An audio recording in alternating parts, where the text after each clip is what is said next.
Welcome to week 3 of Addiction, Crime, and the Criminal. During this week, we're going to look extensively at that component of addiction that many of you have talked about knowing a good deal about, but many of you have talked about not having a great grasp of because you don't feel like it has impacted your life. What we'd like to do is apply one of the tools that I found very useful in my work with addictions inside of jails and institutions and inside of facilities that were designed for treatment of addictions, behavioral addictions, and chemical addictions. The Jellineck Curve of addiction, which can be found pervasively across the internet, outlines crucial phases that individuals go through as they're dealing with addiction, use, abuse, and dependency. And it can apply to any addiction or any behavior that maybe you stall short of finding yourself obsessing about that behavior or that chemical. So to prove that in a demonstration for you, this week's assignment is for you to think about a behavior, perhaps your own, perhaps one of a friend. You can certainly interview a friend and create a Jellineck curve based off of their experiences or your own. It can be something that you have a little bit of fun with, as I have, or it can be something that you truly walk away having learned more about your process and the directionality of your behaviors. What I mean by that is I've put together a Jellineck curve of one of my problem areas. I have a problem with doodles.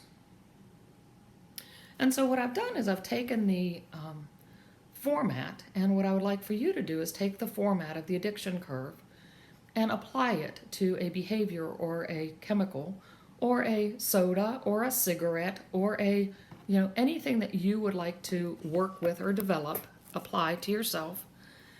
For me, I started out, and in the initial phases of doodle addiction, for me, I would occasionally look at the internet, look at pictures of doodles. Then I got more obsessed with pictures of doodles. Then I started having language that incorporated doodles. I would talk about doodles with my friends that had doodles, didn't have doodles. I would try and convince you to get a doodle. I would tell you that your dog was just fine, but doodles were better. I started secretively looking at pictures on the internet of golden doodles. I'd be saying that I would be grading papers, but if you looked over my shoulder, I would be looking at golden doodles. So then I went and I purchased a golden doodle. I obtained a golden doodle. I rescued a golden doodle. I played with golden doodles. I started avoiding other friends that weren't on my play dates with my golden doodles. And these were things that I found in the crucial stage of my development toward my doodle addiction.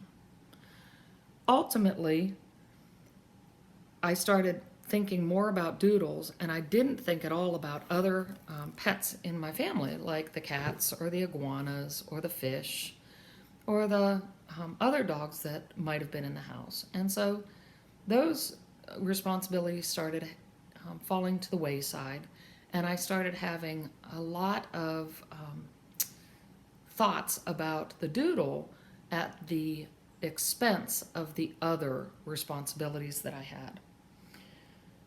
I started moving away from friends that didn't have doodles, and ultimately I started having unreasonable resentments about people that had doodles that I didn't have because I wanted their doodles too. I finally realized that I had an obsession with doodles, and I started into my recovery by embracing an honest desire to perhaps balance my doodle addiction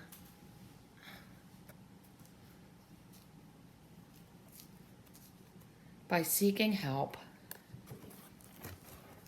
through my addiction class. So I hope you've appreciated this short video on use, abuse, and dependency applied to a golden doodle situation.